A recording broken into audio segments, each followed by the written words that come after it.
écoutez, monsieur le sous-préfet, permettez-moi de vous souhaiter la bienvenue dans notre petit village qui recevait, je l'ai dit, qui recevait chaque année de Pâques à octobre un nombre considérable de visiteurs du monde entier. Malheureusement, notre village a subi de plein fouet la crise sanitaire du coronavirus et notamment les 3 restaurants qui ont eu le chiffre d'affaires en forte baisse.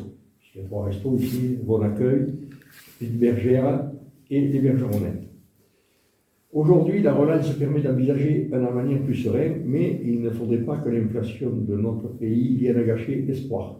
C'est-à-dire l'inflation qui monte, ça devient inquiétant. Avant de visiter notre commune, je souhaite, monsieur le sous-préfet, vous faire une présentation sommaire de notre village qui compte une population de 550 habitants. Nous attendons maintenant le résultat du recensement. Ça prend 3 mois d'après ce qui nous avait été dit. On espère que la population augmente, c'est bien pour la commune. Donc, il se compose de commerçants, hôteliers, restaurateurs, employés, retraités, mais aussi de 4 agriculteurs qui produisent du maïs et font l'élevage de bovins. Notre village est lié à l'histoire de Lourdes, en effet. Sainte-Bernadette a été placée à la ferme Bure, en nourrice chez Marie Aravan, épouse de Lagus, de fin novembre 1844 au mois de mars 1846. Puis elle est revenue pour seconder sa nourrice à la ferme de l'été 1857 à janvier 1858.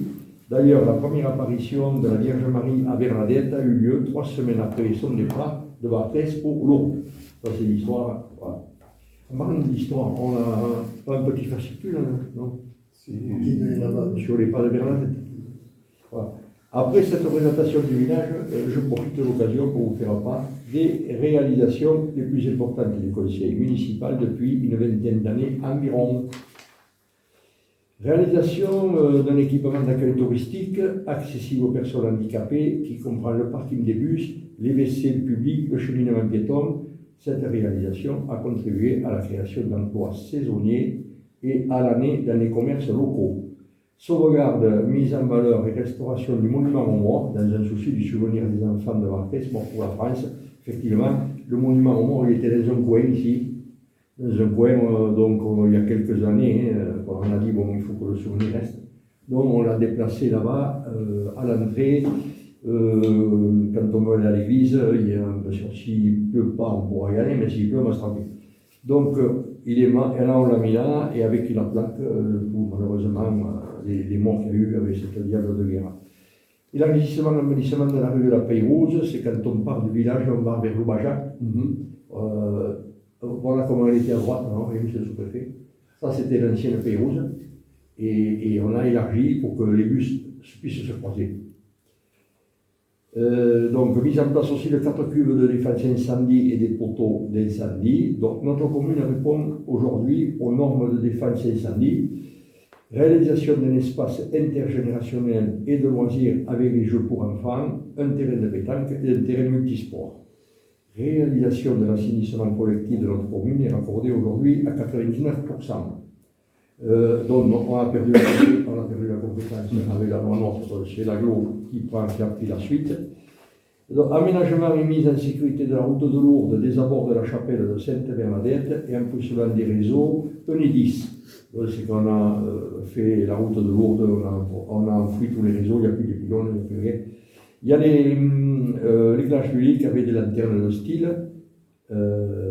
donc après d'un cheminement piéton et d'un réseau pluvial, mise en place d'un éclairage public, je suis un peu en avance, de style à LED qui diminue d'intensité de 23h à 5h du matin par souci d'économie. Voilà, donc là aussi, on a baissé automatiquement. Mise en accessibilité du parvis de la mairie pour les personnes à mobilité réduite et handicapées, réfection des abords et des façades de la mairie. C'est dans la cour quand vous êtes arrivé à la mairie, les pavés, tout ça, il y a la rampe. Pour les personnes handicapées, et comme je dis sur le reportage qui m'a été envoyé, j'ai participé à tout ça et je ne pensais pas qu'un jour j'allais me servir de la rampe des handicapés. C'est comme ça, il y a plus grave que moi, donc voilà. Donc c'est heureusement qu'on avait fait ça. Et aménagement du chemin de Sainte-Bernadette, goudronnage de plusieurs chemins à l'enrobé.